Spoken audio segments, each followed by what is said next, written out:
বিসমিল্লাহির রহমানির রহিম। আসসালামু আলাইকুম বন্ধুরা, সবাইকে সিস্টার্স কিচেনে স্বাগতম। আবার একটি নতুন রেসিপি নিয়ে আপনাদের মাঝে চলে এসেছি।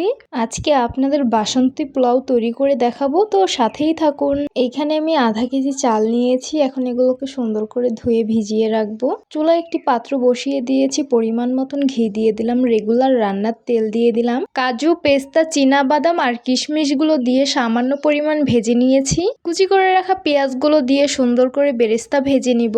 বেরেস্তাগুলো বাদামি কালার হয়ে এসেছে। এখন অল্প পরিমাণ উঠিয়ে রাখবো। তারপর সামান্য পরিমাণ পানি দিয়ে দিলাম, স্বাদ মতো আদা রসুন বাটা দিয়ে দিলাম, গরম মশলা, তেজপাতা দিয়ে দিলাম, সামান্য পরিমাণ লবণ দিয়ে দিলাম, হাফ চামচ পরিমাণ হলুদ মরিচের গুঁড়ো দিয়ে মশলাগুলো খুব ভালোভাবে কষিয়ে নিতে হবে। মশলাগুলো খুব ভালোভাবে কষিয়ে নিয়েছি। ধুয়ে রেখেছিলাম চালগুলো, সেগুলো এখন দিয়ে খুব ভালোভাবে কষিয়ে নিতে হবে। পরিমাণ মতন গুঁড়া দুধ দিয়ে দিব, তবে আপনারা চাইলে এখানে লিকুইড দুধটাও ব্যবহার করতে পারেন। এখন পরিমাণ মতন পানি অ্যাড করে দিব, তারপর নেড়েচেড়ে মিশিয়ে নিব। বলক আসার অপেক্ষায় থাকবো।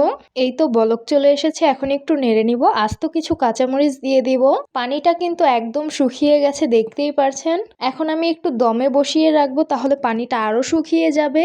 দমে বসিয়ে রেখেছিলাম, পানিটা কিন্তু অনেকটাই শুকিয়ে গেছে। এখন একটু নেড়ে নিচ্ছি। ভেজে রেখেছিলাম কাজু, পেস্তা, চীনা বাদাম আর কিশমিশ, সেগুলো এখন উপর দিয়ে সুন্দর করে দিয়ে দিব। সাজিয়ে দিয়েছি, এখন একটু নেড়ে মিশিয়ে নিতে হবে। 2 চামচ পরিমাণ ঘি উপর দিয়ে দিব। আপনারা চাইলে স্কিপ করতে পারেন। গরম গরম পরিবেশন করে নিলাম বাসন্তী পোলাও। দেখতে খুবই লোভনীয় লাগছে আর খেতে কিন্তু খুবই সুস্বাদু হয়েছে।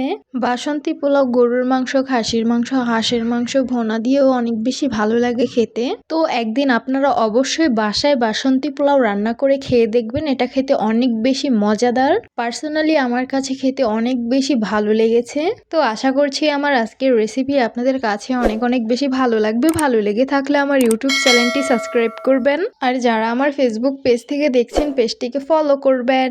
সবাই অনেক বেশি ভালো থাকবেন, সুস্থ থাকবেন আর সিস্টার্স কিচেনের সাথেই থাকবেন। আবারও কথা হবে কোনো নতুন ভিডিওতে। তাহলে আজকে এই পর্যন্ত, আল্লাহ হাফেজ।